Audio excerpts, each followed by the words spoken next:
செவ்வாய்க்கிழமை ஜனவரி மாதம் 16ஆம் தேதி சோபக்கிருது வருஷம் தை மாதம் 2ஆம் தேதி. இன்றைய நட்சத்திரம் பூரட்டாதி காலை 10:50 வரையிலே. அதன் பிறகு நாள் முழுவதும் உத்திரட்டாதி நட்சத்திரம். திதி வளர்பிறை சஷ்டி காலை 10:50 வரை யோகம் நன்றாக இல்லை. அதன் பிறகு அமிர்த யோகம் 10:50க்கு அமிர்த யோகம் ஆரம்பம். சிம்ம ராசிக்கு சந்திராஷ்டம நாள். இன்று மாட்டுப்பொங்கல், கணுப்பொங்கல், கணுப்புடின்னு ஒன்று வைப்பாங்க. காணும் பொங்கல்ங்கிறது வேற, அது நாளைக்கு. கணு அப்படின்னு சொல்லுவாங்க. கணுன்னா அந்த பெண்களெல்லாம் தங்களுடைய பிறந்த வீடு நன்றாக இருக்க வேண்டும் என்பதற்காக இறைவனை பிரார்த்தனை செய்து கொண்டு நேத்திக்கு வச்ச பொங்கல்ல கொஞ்சம் மிச்சம் இருக்கும், அதையும் ஒரு சாதத்தையும் கலந்து காக்காய் புடி கண்ணுப்புடின்னு வைப்பாங்க. மஞ்சள் கொத்து கட்டியிருப்பாங்க நேத்திக்கு பொங்கப்பானைக்கு. அந்த மாதிரி மஞ்சள் கொத்துடைய அந்த இலையை வச்சு நீளமாக இருக்கும் இலை, மஞ்சள் கொத்து இலையில சாதத்தை உருட்டி பொங்கலையும் வச்சு காக்காய்க்கு அதை படைப்பார்கள். அதுக்கு பேர் தான் கணு புடி வைக்கிறது அப்படின்னு பேர், கணுப்பொங்கல் அப்படின்னு பேர். இன்னைக்கு மாட்டுப்பொங்கலும் கூட. மாட்டுப்பொங்கலும் கணுப்பொங்கலும் சேர்ந்து தான் வரும். மாட்டுப்பொங்கல் எதுக்காக கொண்டாடுறோம்? அதாவது நம்மளுடைய முக்கியமான தொழில் என்னன்னா விவசாயம் தான். முக்கியமான தொழில் விவசாயம். அந்த விவசாயத்திற்கு உதவி செய்கின்ற விலங்கு மாடு. மாட்டை வச்சு தான் ஏறு உழுவாங்க. இப்போ டிராக்டர்லாம் வந்துடுது, நாற்று நடுற மிஷின் கூட வந்துடுது, களை எடுக்கிற மிஷின்லாம் வந்துடுது. இப்போ அதெல்லாம் இட்ஸ் டிஃப்ரெண்ட் திங். பட் ஆரம்ப காலத்துலேருந்து நமக்கு முக்கியமான தொழில் உழவு. உழவர்கள் தான் நமக்கு முக்கியமானவர்கள். உழன்றும் ஏற்பின்னது உலகம், அதனால் உழன்றும் உழவே தலை. அந்த தலையாய தொழிலாகிய உணவுக்கு, உழவு தொழிலுக்கு நமக்கு பயன்படுகின்ற விலங்குகளை நாம் ஒரு நாள் அதுக்கெல்லாம் ஒரு வாழ்த்து தெரிவிக்கணும். வருஷம் பூரா உழைச்சி உழைச்சி உழைச்சி எங்களுடைய விவசாயத்துக்கெல்லாம் உதவி பண்ணிக்கிட்டு இருக்கியே, உனக்கு நாங்கள் நன்றி தெரிவிக்கணுங்கிறதுக்காக அந்த மாடுகளை எல்லாம் குளிப்பாட்டி அலங்காரம் செய்து அதற்கு கும்பில் பெயிண்ட் அடித்து கழுத்தில் மாலையெல்லாம் தொங்க விட்டு மேலே துணியை போற்றி மாட்டு பொங்கல் அன்னைக்கு அது காலெல்லாம் நிறைய சலங்கையை கட்டி விட்டு ஜல் ஜல் ஜல் என்னும் சல்லங்கை ஒல்லி அப்படின்னு அதை ஓட ஓட விளையாடுவாங்க. அது கூட சேர்ந்து விளையாடுவாங்க. அந்த மாட்டு பொங்கல் அன்னைக்கு அந்த மாடுகளெல்லாம் நமக்கு உதவியாக இருப்பதால் அதற்கு நாம் நன்றி கடன் தெரிவிக்கின்ற நாள். அதுதான் மாட்டுப்பொங்கல். மனுஷங்களும் மாடுகளும் எப்போதும் ஒன்றா தான் இருக்கும். தனியாக மாடு இருக்காது, யாராவது ஒருத்தர் வளர்ப்பாங்க. மாடு தான் நமக்கு ரொம்ப நெருக்கமான தோழன். ஏன்னா குழந்தை பிறந்த உடனே தாய்ப்பால் கொடுப்பாங்க. அந்த தாய்ப்பால் நின்ன பிறகு இல்லை தாய்ப்பால் பத்தலை போரலை அப்படின்னா உடனே பசும்பாலை தான் கொடுப்பாங்க. பசும்பால் தான் முதல் உணவு. மனிதனின் முதல் உணவு பசும்பால், பியூர் பசும்பால். நாட்டு பசு வச்சு கறந்து அந்த பாலைத்தான் குழந்தைகளுக்கு கொடுக்கணும். அப்போதான் அதுக்கு எல்லா விதமான சத்தும் கிடைக்கும். சின்ன வயசுல நிறைய பசும்பால் குடிச்சிருந்தா அவங்களுக்கு வியாதி வெக்கலாம் வராது, அவ்வளோ சீக்கிரம் வராது. 65-70 வயசு வரைக்கும் ஓரளவு நல்லா ஸ்ட்ராங்காகவே இருப்பாங்க பசும்பால் குடித்த பசங்கள்லாம். அந்த பசுமாட்டுக்கு நம்ம வணக்கம் தெரிவிக்கணும், கோமாதாவுக்கு நன்றி தெரிவிக்க வேண்டும், அந்த கோமாதாவுக்கு பூஜை செய்ய வேண்டும். அதுதான் மாட்டுப்பொங்கல். இன்னைக்கு மாட்டுப்பொங்கல், கோமாதா பூஜை. கோமாதா தான் பால் கொடுத்து நம்மளை எல்லாம் காப்பாத்துது. அதுக்கே தாய்க்கு நிகரான ஒரு ஸ்தானம். மாதான்னு எதுக்காக சொல்லணும்னா தாய்ப்பாலுக்கு அடுத்து பசும்பால், அதனால அதுக்கு மாதா. மாதான்னா அம்மா, கோமாதானாக்கா பசு அம்மா, பசுத்தாய். அதனாலதான் பசுவுக்கு கறவை நின்று போனா கூட கசாப்பு கடைக்கு விற்கக்கூடாது, அதை வச்சு பராமரிக்கணும். அம்மாவுக்கு வயசாயிடுச்சுன்னா அவங்கள தூக்கி போட்டுருவோமா? வயசாயிடுச்சு, இனிமேல் அம்மாவால் சமையல் கூட செய்ய முடியாது, நமக்கு ஒரு ஹெல்ப்பும் அவங்களால ஆக வேண்டியில்லை, அவங்களால நமக்கு எந்த காரியமும் ஆக வேண்டியில்லை, அவங்கள துரத்தி விடுன்னு யாராவது சொல்லுவாங்களா? சொன்னால் எவ்வளோ கொடூரம். அம்மாவை துரத்தி விட்டா அந்த மாதிரி பசுமாட்டை துரத்தக்கூடாது. கோசம்ரட்சணம் பண்ணக்கூடிய நிறைய இடங்கள் இருக்கின்றன, அங்கே வச்சு பாதுகாக்கணும். அதுக்கு தீனி போடணும். பால் கறவை நின்று போனாலும் தீனி போட்டுட்டு இருக்கணும். அதுதான் கோசம்ரட்சணம். கோசம்ரட்சணம் என்றால் பசு பாதுகாப்பு, பசுவை பாதுகாத்தல், பசுவை வைத்து பராமரித்தல், பாதுகாத்தல், அதற்கு உணவளித்தல், கடைசி வரைக்கும் பசுமாடை வச்சு காப்பாற்றணும். அந்த கோமாதா வழிபாடு இன்றைய தினம் எல்லோரும் செய்ய வேணும். உங்களால் முடிஞ்சது எங்கெல்லாம் மாடு இருக்கோ அங்கெல்லாம் கொண்டு போய் ஏதாவது ஒரு புல், பச்சை புல் இல்லைனாக்கா அகத்திக்கீரை, இல்லைன்னா அது சாப்பிடக்கூடிய ஏதாவது ஒரு ஆகாரம், பொட்டு, தவிடு, புண்ணாக்கு, பருத்தி பொட்டு, அந்த மாதிரி அதுக்கு என்ன வேணும் அப்படிங்கிறத விசாரித்து அது ஒரு மூட்டை வாங்கி கொண்டு போய் கொடுக்கணும் பசுமாடு இருக்கிற இடத்துல. அந்த மாதிரி பசுமாட்டுக்கு தேவையான உணவு, ஆகாரம் நாம் வழங்க வேண்டும். பசுவை மகாலட்சுமியாக நினைத்து பூஜை செய்து வழிபாடு செய்ய வேண்டும். பசுமாட்டில் எல்லா தேவதைகளும் இருக்கிறார்கள். 330 கோடி தேவதர்களும் எல்லா தெய்வங்களும் எல்லா தேவதைகளும் இருக்கக்கூடிய ஒரு தெய்வீகமான விலங்கு பசுத்தாய். தாயாருக்கு நிகரானது. அதை வழிபடும் நாள் இன்றைய தினம் மாட்டுப்பொங்கல். ராகு காலம் 3 மணி முதல் 4:30 மணி வரை, யமகண்டம் காலை 9 மணி முதல் 10:30 வரை. குளிகை நேரம் நண்பகல் 12 மணி முதல் 1:30 வரை. நல்ல நேரம் என்கின்ற சுப ஹோரைகள் காலை 8 மணி முதல் 9 மணி வரை, நண்பகல் 12 மணி முதல் மதியம் 1 மணி வரை, இரவு 7 மணி முதல் 8 மணி வரை. இன்றைய கிரக நிலவரம்: மேஷத்தில் குரு, கன்னியில் கேது, விருச்சிகத்தில் சுக்கிரன், தனுசில் செவ்வாய் புதன், மகரத்தில் சூரியன், கும்பத்தில் சனி, மீனத்தில் ராகு சந்திரன். இனி தெரிஞ்சுக்கலாம் வாங்க. மயிலாடுதுறை ஆர் கோபாலன்: திருக்கோவில்களில் சுவாமி அபிஷேகத்திற்கு பாக்கெட் பால் கொடுக்கிறார்களே, இந்த பாலை அபிஷேகம் செய்யலாமா? செய்யக்கூடாது. பசும்பால் தான் அபிஷேகம் பண்ணும்.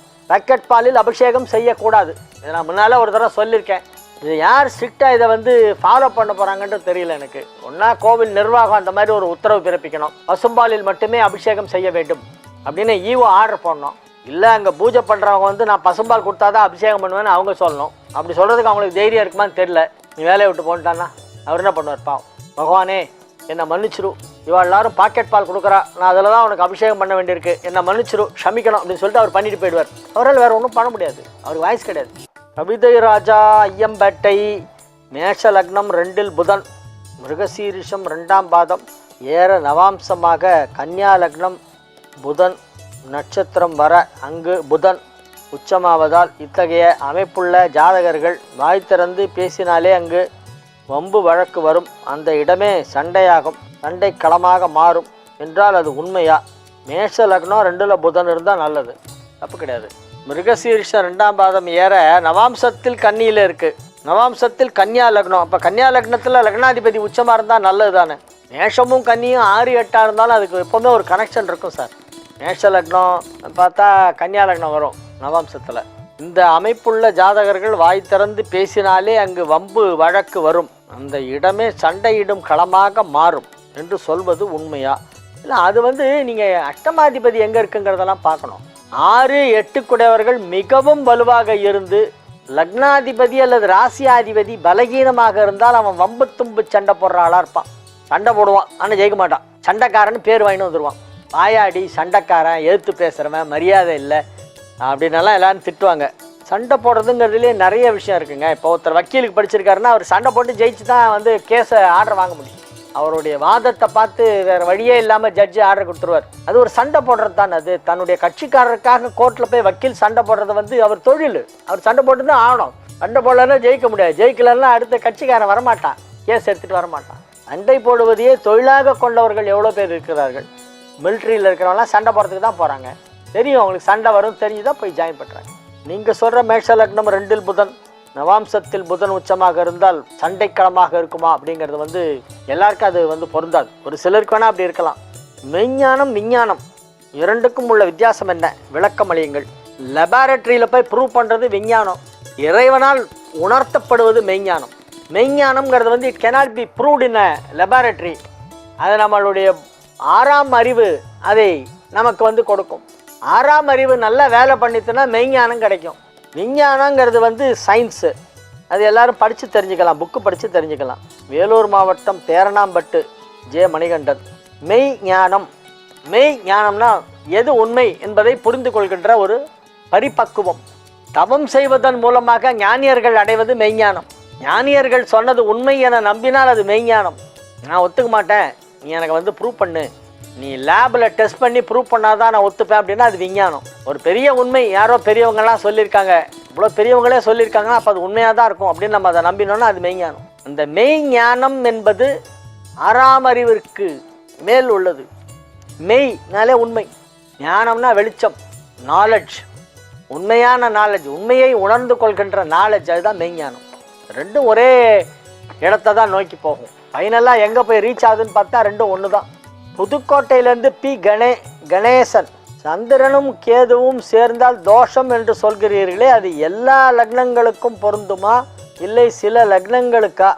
எல்லா நட்சத்திரங்களுக்கும் கொஞ்சம் அதை விரிவாக சொல்லுங்கள். ஒவ்வொரு நட்சத்திரத்துக்காக சொல்ல முடியாது. சந்திரன் கேது சேர்ந்தாக்க அது எப்படி வருது அப்படின்றத பார்த்தோன்னா முன்னோர்களுடைய ஆத்மா சாந்தி அடையலைன்னா வரும். குடும்பத்தில் ஏதாவது துர்மரணம் ஏற்பட்டிருந்தால் வரும். எந்த ஃபேமிலியில் நிறைய ஆக்சிடெண்ட்டு, சூசைடு, மர்டர் இந்த மாதிரிலாம் நடந்திருக்கோ அந்த குடும்பத்தில் 2வது அல்லது 3வது தலைமுறையில் அந்த மாதிரி வர்றதுக்கு வாய்ப்பு இருக்குது. இன்னொரு காரணமும் இருக்குது. நிறைய பெண்கள் அபார்ஷன் பண்ணிக்கிட்டே இருப்பாங்க. 35 நாள் ஆயிடுச்சுன்னா உடனே போய் அபார்ஷன் பண்ணிட்டு வந்துடுவாங்க, வேண்டாம் இப்போ அப்படின்ட்டு. இப்படி பல குழந்தைகளை அபார்ஷனம் செய்தாலும் பித்ருதோஷம் வரும். அதனாலேயும் சந்திரன் கேது காம்பினேஷன் வருது. ஏன்னா இதை பற்றி நான் நிறைய பேர்கிட்ட ஆர்கியூ பண்ணியிருக்கேன், நிறைய ஜோசியர்களோட இதை பற்றி விவாதமெல்லாம் நடத்தியிருக்கேன். நான் அதில் நடைமுறையில் நான் பார்த்த வரைக்கும் எனக்கு தெரிஞ்ச ஒருத்தர், அவர் இந்த இதெல்லாம் ரொம்ப ஸ்ரத்தையாக பண்ணுவார். பித்ரு காரியங்கள்லாம் அவ்வளோ நம்பிக்கையோடு பண்ணுவார். அவங்க வீட்டில் வருஷா வருஷம் அவங்க அம்மா அப்பா தேவசம் அதெல்லாம் ரொம்ப கரெக்டாக பண்ணுவாங்க. அவங்க வீட்டில் எதுவும் துர்மரணம்லாம் நடக்கலை. எல்லோரும் வயசாகி தான் போயிருக்காங்க, உடம்பு சரியில்லாமல் போய். ஆனால் நிறைய சந்திரன் கேது அவங்க வீட்டில் 2-3 வந்தது கேஸ் அது மாதிரி. அப்போது ஏன் அப்படி வந்தது, எனக்கு நான் தேவசம்லாம் கரெக்டாக பண்ணுறேனே அப்படின்லாம் சொன்னார். அப்புறமா தான் நான் யோசிச்சு இந்த மாதிரி சொன்னேன், அபார்ஷன் பண்ணியிருக்கீங்களா அப்படின்னு. நிறைய பண்ணியிருக்கான்னார், நிறைய பண்ணியிருக்கோம். அப்போ தான் ஸ்ட்ரைக் ஆச்சு, உங்கள் முன்னோர்கள் பிறக்கிறதுக்காக வந்திருக்காங்க உங்கள் வீட்டுக்கு, வயிற்றில் இருக்கும்போதே நீ 35 நாளில் அதை க்ளோஸ் பண்ணிடுற. அது ஒரு தோஷம்தான், அதனாலும் இது வரும். சரி, இது என்ன பாதிப்பை பண்ணும்? இது பெரும்பாலும் மேரிட் அஃபெக்ட் பண்ணுது. இல்லை எந்த பாவத்தில் இருக்கிறதோ அந்த பாவம் சரியாக வராமல் அதில் ஏதாவது தப்பும் தவறான முடிவு எடுப்பார்கள். ஏன்னா சந்திரன் மனசுக்காரகன்ல, மனோகாரகன் சந்திரனோடு கேது சேரும்போது மனதில் தேவையில்லாத சில விஷயங்கள்லாம் அலை மோதி கொண்டு இருக்கும். இதை செய்யலாமா அதை செய்யலாமா அப்படிலாம் தேவையே இல்லை, எதுவுமே செய்வானாம். பட் கடைசியில் ராங் டெசிஷன் எடுத்துருவாங்க, தவறான முடிவு எடுப்பார்கள். 7 இருந்தால் தவறான திருமணம், வீட்டுக்கு தெரியாமல் போய் யாரையோ கல்யாணம் பண்ணிவிட்டு அதுக்கப்புறமா நடுத்தருவில் நின்று படாத பாடுபட்டு அந்த மாதிரிலாம் ஆனவங்களுக்கெல்லாம் அந்த மாதிரி சந்திரன் கேது இருக்குது. அது ஒரு விஷயம். அதே மாதிரி இவங்களுக்கெல்லாம் 4ல் எனக்கு தெரிஞ்சு சந்திரன் கேது ஒருத்தருக்கு எந்த வீடு வாங்கினாலும் அதில் ஒரு வில்லங்கம் கேஸ் இருக்கும், இல்லைன்னா யாராவது கேஸ் போடுவான், சட்ட சிக்கல் வரும். இவர் நல்லா தான் பார்த்து வாங்குவார், கடைசியில் பார்த்தா அதில் ஏதாவது ஒரு சொத்தை ஒன்று இருக்கும். வீடு சம்பந்தமான விஷயங்கள்ல சில பேருக்கு பிரச்சனை இருந்துக்கிட்டே இருக்கும், நிறைய பணம் வரும், ஆனால் சொந்த வீட்டில் இருக்கவே முடியாது. அது 4ல் சந்திரன் கேது சேர்ந்தா அந்த மாதிரி பண்ணும். 10ல் சேர்ந்தா யார் பேச்சையோ நம்பி பெரிய அமௌண்ட்டை போட்டு பிஸ்னஸ் ஆரம்பித்து கடைசியில் அது ஒன்றும் இல்லாமல் போயிடும். யாரோ சொல்லுவாங்க இந்த தொழில் ஆரம்பிச்சு நல்லாயிருக்கும், இதில் நிறைய சம்பாதிக்கலாம் அப்படிலாம் சொல்லுவாங்க. உடனே அப்படியான்னு போய் இவங்க அந்த தொழில் ஆரம்பிப்பாங்க, கடைசியில் இவங்களுக்கு அது ஃபெயிலியர். சொன்னவனுக்கு நல்லா இருந்திருக்கும், ஆனால் இவங்களுக்கு அது செட் ஆகாது. 10ஆம் இடத்தில் சந்திரன் கேது இருந்தால் தொழிலில் தவறான முடிவு எடுப்பார்கள். இந்த மாதிரி ஒரு இதுக்கும் ஒன்று இருக்குது. ஆனால் மோஸ்ட்லி அது ஃபேமிலி லைஃப்பில் கொஞ்சமாவது பாதிப்பு ஏற்படுத்த தான் செய்யுது. எந்த இடத்துல இருந்தாலும் ஃபேமிலி லைஃப்பில் பாதிக்குது, 7 மட்டும் இல்லை, எங்கே இருந்தாலும் பாதிக்குது. அதனால் பொருத்தம் பார்க்கும்போது அதே மாதிரி இருக்கிற ஜாதகமாக பார்த்து சேர்ப்போம். சந்திரன் கேது இருந்தால் பெண்ணுக்கு இருந்தால் ஆணுக்கு இருக்கணும், ஆணுக்கு இருந்தால் பெண்ணுக்கு இருக்கணும். ஓரளவு காம்பன்சேட் ஆகுது. முன்னோர்களுடைய சாபம், முன்னோர்களுடைய தோஷம் இருந்தால் தான் அந்த மாதிரி வரும். மேஷ ராசிக்கு இன்றைய நாள் நன்மைகள் அதிக அளவிலே நடைபெறக்கூடிய நல்ல நாள். மகிழ்ச்சியாக இருப்பீர்கள், வெற்றிகரமாக உங்களுடைய வேலைகளை எல்லாம் செய்து முடிப்பீர்கள். உங்கள் ஆரோக்கியம் நன்றாக இருக்கும், குடும்பத்தில் அமைதி நிலவும், குடும்ப வாழ்க்கை சந்தோஷமாக இருக்கும், குடும்பத்தில் உள்ளோர் அனைவரும் சந்தோஷமாக இருப்பார்கள், எல்லோரும் ஒற்றுமையாக இருப்பார்கள். நல்ல செய்திகளெல்லாம் சேரும். உங்கள் குடும்பத்தில் திருமணம் போன்ற சுப நிகழ்ச்சிகள் நடைபெறப் போகின்றன. அதற்கான முன்னேற்பாடுகளை எல்லாம் நீங்கள் இப்பொழுது செய்து கொண்டிருப்பீர்கள். எனவே இது ஒரு நல்ல நாள். ரிஷப ராசிக்கு இன்றைய தினம் மிகவும் சிறப்பாக இருக்கிறது. ராசிக்கு 11ஆம் இடத்திலே சந்திரன் ராகு சேர்க்கை ஏற்பட்டு இருக்கிறது என்பதால் எடுத்த காரியம் அனைத்தும் வெற்றி. தொழிலில் நல்ல முன்னேற்றம் ஏற்படும். தொழிலை இன்னும் எப்படியெல்லாம் பெரிய அளவிலே முன்னேற்றம் அடைய செய்யலாம் என்பது பற்றி இன்றைய தினம் ஒரு தீவிர ஆலோசனை நடத்துவீர்கள். தொழிலை இன்னும் நன்றாக செய்ய வேண்டும், பெரிய அளவிலே செய்ய வேண்டும், நிறைய சம்பாதிக்கணும், வருமானம் பல மடங்கு ஆகணும். அதுக்கு என்ன பண்ணலாம் அப்படின்னு யோசிப்பீங்க. அதுக்கு நிறைய ஐடியாஸ் கிடைக்கும். அதை நீங்கள் அந்த ஐடியாஸ் எல்லாம் இப்போ நீங்கள் செயல் வடிவம் கொடுக்கலாம். அந்த எண்ணங்களுக்கு அந்த திட்டங்களுக்கு செயல் வடிவம் கொடுக்கலாம். அதற்கான நேரம் வந்துவிட்டது. எனவே இது ஒரு மிக சிறப்பான நல்ல நாள். மிதுன ராசிக்கு இன்றைய நாள் மிக மிக அற்புதமான நன்மைகள் எல்லாம் நடைபெறப் போகும் நல்ல நாள். ராசி அதிபதி 7ஆம் இடத்திலே அமர்ந்து கொண்டு ராசியை பார்த்து கொண்டு இருக்கிறது என்பது ஒரு சிறப்பான யோகம். ராசி அதிபதி குருவின் வீட்டிலே அமர்ந்து கொண்டு குருவால் பார்க்கப்படுகிறது என்பது மற்றொரு அற்புதமான யோகம். எனவே நீங்கள் நன்றாக இருப்பீர்கள், சௌக்கியமாக இருப்பீர்கள், சந்தோஷமாக இருப்பீர்கள், செய்ய வேண்டிய வேலைகளை வெற்றிகரமாக செய்து முடிப்பீர்கள். எனவே மகிழ்ச்சியான நல்ல நாள், வெற்றிகரமான நாள், நன்மைகள் நடைபெறும் நல்ல நாள். தொழிலை விரிவுபடுத்துவதற்கு ஏற்ற நேரம் வந்துவிட்டது. இப்பொழுது நீங்கள் தொழிலை பெரிய அளவிலே விரிவுபடுத்தலாம். கடக ராசிக்கு இன்றைய நாள் நன்மைகள் நடைபெறுகின்ற நல்ல நாள். விளையாட்டுத் துறையிலே ஈடுபாடு உள்ள கடக ராசியினரெல்லாம் அதிலே சிறந்த முன்னேற்றத்தை காண்பார்கள். மாணவ மாணவியருக்கு இன்றைய நாள் மகிழ்ச்சியான நாள். ஏதேனும் போட்டிகளிலே கலந்து கொண்டு பரிசு வாங்கி வருவீர்கள். பரிசு, கோப்பை, சான்றிதழ், சர்டிஃபிகேட் இதெல்லாம் இன்னைக்கு கிடைக்கும். ஒரு பெரிய பெரிய ஸ்போர்ட்ஸ் இவெண்ட்லலாம் கலந்துட்டு அதில் ஜெயிக்கிற வாய்ப்பு இருக்கிறது. எனவே இது ஒரு நல்ல சந்தோஷமான நாளாக விளங்கும். இளைஞர்கள், மாணவர்கள் ஆகியோரெல்லாம் இன்றைய தினம் மிகுந்த சந்தோஷத்துடன் இருப்பார்கள். நன்மைகள் அதிக அளவிலே நடைபெறக்கூடிய நல்ல நாள். சிம்ம ராசிக்கு இன்றைய தினம் சந்திராஷ்டமம் இருக்கிறது. எனவே புதிய முயற்சிகளில் இறங்க வேண்டாம். அமைதியாக இருக்க வேண்டும். அதிகமாக பேசக்கூடாது. பேச்சை குறைக்க வேண்டும். பேச்சை குறைத்து செயலில் ஈடுபடுங்கள். Talk less, work more. கன்னி ராசிக்கு இன்றைய நாள் நன்மைகள் அதிக அளவிலே நடைபெறும். மகிழ்ச்சியாக இருப்பீர்கள். 7ஆம் இடத்திலே சந்திரனும் ராகுவும் இணைந்திருப்பது ஒரு யோகம். 8ஆம் இடத்தில் குரு அமர்ந்து கொண்டு தனஸ்தானத்தை பார்க்கிறது. தனகாரகன் தனஸ்தானத்தை பார்க்கிறது. எனவே தன லாபம் ஏற்படும். 2 குடையவனும் ஓரளவு நல்ல நிலையிலே இருக்கிறது. ராசி அதிபதி 4ஆம் இடத்திலே கேந்திரம் பெற்றிருப்பதால் இப்பொழுது நன்மை. குருவால் பார்க்கப்படுவதால் நன்மை. குரு பார்வையில் ராசி அதிபதி புதன் இருப்பதால் மிகப்பெரிய நன்மை. எனவே அதிக அளவிலே நன்மைகள் நடைபெறக்கூடிய நல்ல நாளாக கன்னிக்கு இன்றைய நாள் விளங்குகிறது. எல்லா விதமான நன்மைகளும் நடைபெறும். அவரவர் வயதுக்கு ஏற்ப என்ன நல்லது நடந்தால் உங்களுக்கு அது பிரயோஜனமாக இருக்குமோ அந்த நல்லது நடக்கும். அந்தந்த வயசுல நடக்க வேண்டியது அந்தந்த வயசுல நடக்கணும். அதுதான் முக்கியம். துலா ராசிக்கு இன்றைய தினம் மிக சிறப்பான நாள். நன்மைகள் நடைபெறும். மகிழ்ச்சியாக இருப்பீர்கள். 7ஆம் இடத்திலே இருக்கும் குரு உங்கள் ராசியை பார்த்து கொண்டிருக்கிறது. எனவே அதிக அளவிலே நன்மைகள் நடைபெறக்கூடிய நல்ல நாளாக இந்த நாள் விளங்கும். மாணவ மாணவியருக்கெல்லாம் படிப்பிலே அதிக ஆர்வம் ஏற்படும். இப்போ லீவு தான், பொங்கல் ஹாலிடேஸில் தான் இருக்கீங்க. ஆனால் படிப்பீங்க. வீட்டில் உட்காந்து படித்து மார்ச் மாதம் வரப்போகிற எக்ஸாமை நான் ஓஹோன்னு எழுத போகிறேன். First rank வரப்போகிறேன். அபவ் 90 வாங்க போகிறேன். 3 சப்ஜெக்டில் சென்டம் வாங்கி காமிக்கிறேன் அப்படின்னெல்லாம் உட்காந்து சேலஞ்ச் பண்ணிட்டு படிப்பாங்க. பசங்களுக்கு படிப்பில் இன்ட்ரெஸ்ட் வரக்கூடிய நேரம். விருச்சிக ராசிக்கு இது ஒரு நல்ல நாள். செவ்வாயும் குருவும் பரிவர்த்தனை பெற்றதால் யோகம். 9 குடைவன் 5ஆம் இடம் சென்றதால் யோகம். எனவே நன்மைகள் அதிக அளவிலே நடைபெறுகின்ற நல்ல நேரம் வந்துவிட்டது. என்னெல்லாம் பண்ணணும்னு நினச்சிங்களோ அதெல்லாம் இப்போ பண்ணிடலாம். தனுசு ராசிக்கு இன்றைய நாள் நன்மைகள் நடைபெறுகின்ற நல்ல நாள். ராசி அதிபதி குரு 5ஆம் இடத்திலே மேஷத்திலே இருக்கிறது. மேஷத்திற்கு அதிபதியான செவ்வாய் ராசியிலே இருக்கிறது. குரு வீட்டில் செவ்வாய், செவ்வாய் வீட்டில் குரு என இவ்விரு கிரகங்களும் இடமாற்றம் பெற்றிருப்பதால் இது மிகப்பெரிய பரிவர்த்தனா யோகம். இதன் காரணமாக பெரிய பெரிய பதவிகளெல்லாம் கிடைக்கும். உங்களுக்கு சமூக அந்தஸ்து அதிகரிக்கும். பெயர், புகழ், செல்வாக்கு மிகச் சிறப்பாக இருக்கும். குடும்பத்தில் சுப நிகழ்ச்சிகள் நடத்துவது பற்றிய ஆலோசனை இப்பொழுது ஆரம்பமாகும். சுப நிகழ்ச்சிகள் நடைபெறும்.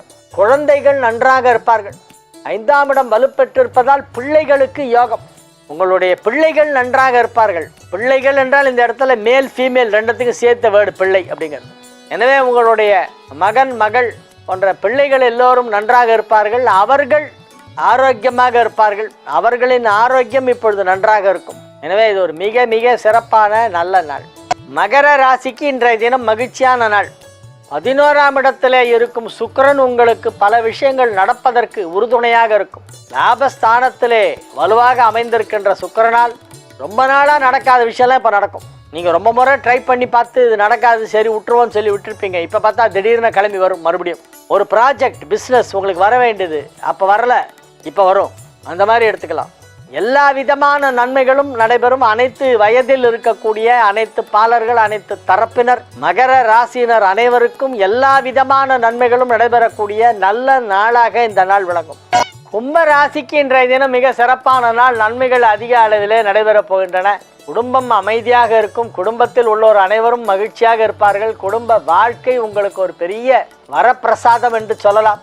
அலுவலகத்தில் எவ்வளவு பிரச்சனை இருந்தாலும் சரி, வெளி உலகிலே எவ்வளவு சங்கடங்கள் இருந்தாலும் தடைகள் இருந்தாலும் வீடு என்பது நிம்மதியாக இருக்க வேண்டும். அது உங்களுக்கு அமைந்திருக்கிறது. நிம்மதியான வீடு, நிம்மதியான குடும்பம், குடும்ப வாழ்க்கை முழுமையான திருப்தி அளிக்கக்கூடியதாக இருக்கிறது. வீடு என்றாலே எல்லாவற்றிலிருந்தும் விடுபட்டு இருத்தல். ஆஃபீஸ் போனால் ஏகப்பட்ட பிரச்சனை, வெளியிலெல்லாம் போனால் அங்கே ஒரு ப்ராப்ளம். அந்த பிரச்சனைகளிலேருந்து விடுபட்டு இருக்கும் இடம் வீடு. அங்கே வந்து நிம்மதியாக படுத்து தூங்கணும். அங்கேயே பிரச்சனை வந்துட்டா அப்படின்னா அது ரொம்ப கஷ்டம். வீட்டிலே பிரச்சனை இருந்தால் எங்கே போகிறதுன்னு எங்கேயும் போக முடியாது, ஒன்றுமே பண்ண முடியாது. ஆனால் கும்பராசிக்கு இப்பொழுது குடும்பம் அமைதியாக இருக்கும். குடும்பத்தில் சுப நிகழ்ச்சி நடைபெறும். எல்லோரும் சந்தோஷமாக இருப்பார்கள். எனவே இது ஒரு நல்ல நாள். மீன ராசிக்கு இன்றைய நாள் மிக மிக சிறப்பான நாள். நன்மைகள் அதிக அளவில் நடைபெறுகின்ற நல்ல நாள். 5 குடைவன் ராசியில இருக்கிறது என்பது ஒரு சிறப்பான யோகம். 5ஆம் வீட்டிற்கு அதிபதியான பூர்வ புண்ணிய ஸ்தானாதிபதி சந்திரன் இப்பொழுது மீன ராசியில இருக்கிறது. எனவே மீனராசிக்காரர்களுக்கு இது ஒரு நல்ல நேரம். எல்லா விதமான நன்மைகளும் நடைபெறப் போகின்றன. பதவி உயர்வு கிடைக்கும், ஊதிய உயர்வு கிடைக்கும். வியாபாரமாக இருந்தால் அதில் பெரிய வளர்ச்சி ஏற்படும். எல்லா விதமான நன்மைகளும் நடைபெறக்கூடிய நல்ல நாளாக இந்த நாள் விளங்குகிறது. தொழில், உத்தியோகம், வியாபாரம் ஆகியவை மிகச்சிறப்பாக இருக்கக்கூடிய நல்ல நாள். எனவே இந்த நாள் மகிழ்ச்சியாக இருப்பீர்கள். நீங்கள் மகிழ்ச்சியாக இருப்பீர்கள், உங்களை சுற்றிலும் இருப்பவர்களும் மகிழ்ச்சியாக இருப்பார்கள். வியாபாரம் நன்றாக நடைபெறும். திருமண வயதில் உள்ளவர்களுக்கு திருமணம் இப்பொழுது நிச்சயிக்கப்படும். எனவே இது ஒரு நல்ல நாள். நாளைய விசேஷங்கள். நாளைக்கு காணும் பொங்கல், கரிநாள். எல்லோருக்கும் வணக்கம். இந்த பதிவில் நாம் பழமொழிகள் மற்றும் அதனோட உண்மையான விளக்கங்கள் பற்றி பார்க்க போகிறோம். நம்ம தாத்தா பாட்டியோட கூட்டு குடும்பத்தில் வாழ்கிற சூழல் இருந்தது. நம்ம பாட்டி போகிற போக்கில் ஏதாவது ஒரு பெரிய விஷயத்த நாம் ஈஸியாக புரிஞ்சுக்கிற மாதிரி பழமொழி வடிவத்தில் சொல்லிட்டு போயிடுவாங்க. ஆனால் இப்போ இருக்கிற குழந்தைங்களுக்கு பாட்டி தாத்தா கூட வாழ்கிற சூழல் இல்லாததுனால அவங்களுக்கு இந்த பழமொழிகள் பற்றி நிறைய தெரியறதில்ல. அப்படியே தெரிஞ்சிருந்தாலும் பழமொழிகள் மருவி இப்போ வேற ஒரு பொருளை தர மாதிரி சொல்கிறாங்க. அதனால் இந்த பதிவில் நாம் நம்மளோட பழமையான மொழியாகிய பழமொழி பற்றியும் அதோட உண்மையான விளக்கம் பற்றியும் பார்க்க போகிறோம். வாங்க பழமொழிக்குள்ளே போகலாம். ஊரான் பிள்ளையை ஊட்டி வளர்த்தால் தன் பிள்ளை தானே வளரும். இது பழமொழி. இதை நம்ம எப்படி நினச்சிட்ருக்கோம்? ஊரில் இருக்கிற பிள்ளைங்களெல்லாம் நம்ம நல்லபடியாக ஊட்டி வளர்த்தோம் அப்படின்னா நம்ம பிள்ளைங்க பிற்காலத்தில் நல்லபடியாக வளருவாங்க அப்படின்னு நம்ம நினச்சிட்ருக்கோம். ஆனால் இதோட பொருள் அது இல்லைங்க. இந்த பழமொழியில் ஊரான் வீட்டு பிள்ளை அப்படிங்கிறது அவங்க மனைவியை குறிக்குது. அதாவது ஊரான் வீட்டு பிள்ளையாகிய உன் மனைவியை அவள் கர்ப்பமாக இருக்கிற காலகட்டத்திலையும் எல்லா நேரத்திலையும் பேணி பாதுகாத்து அவங்கள சிறப்பாக கவனிச்சுக்கிட்டு அவங்களுக்கு பாசத்தை ஊட்டி வளர்த்தீங்கன்னா அவங்க வயிற்றுல வளர்ற உங்கள் குழந்தையும் ஆரோக்கியமாக சிறப்பாக வளரும் அப்படிங்கிறது தான் இதோட பொருள். கழு தைக்க தெரியுமாம் கற்பூர வாசனை. இது பழமொழி. இது நாளடைவில் மருவி கழுதைக்கு தெரியுமா கற்பூர வாசனை அப்படின்னு வந்துருச்சு. நாம் நினச்சிட்ருக்கோம் கழுதைக்கு கற்பூர வாசனை தெரியாது, அதான் இந்த பழமொழியோட அர்த்தம் அப்படின்னு. ஆனால் உண்மையான விளக்கம் அது இல்லைங்க. கழு அப்படிங்கிறது ஒரு வகையான கோரை புல். இந்த புல்லில் இருந்து நாம் உறங்கக்கூடிய பாய்களை தைக்கிறாங்க. அந்த பாயை தைக்கும்போது அந்த புல்லில் இருந்து ஒரு வகையான கற்பூர வாசனை வீசுமா. அதைத்தான் நம்ம முன்னோர்கள் சொல்லியிருக்கிறாங்க, கழு தைக்க தெரியுமாம் கற்பூர வாசனை அப்படின்னு. ஆனால் அது காலப்போக்கில் மாறி கழுதைக்கு தெரியுமா கற்பூர வாசனை அப்படின்னு மறிவிருச்சு. 1000 வேரை கொண்டவன் அரை வைத்தியன் ஆவான். இது பழமொழி. 1000 பேரை கொன்றவன் அரை வைத்தியனாவான். இது மருவிய பழமொழி. 1000 பேரை கொன்னாதான் ஒரு வைத்தியன் ஆக முடியும் போல அப்படின்னு நாம நினைச்சு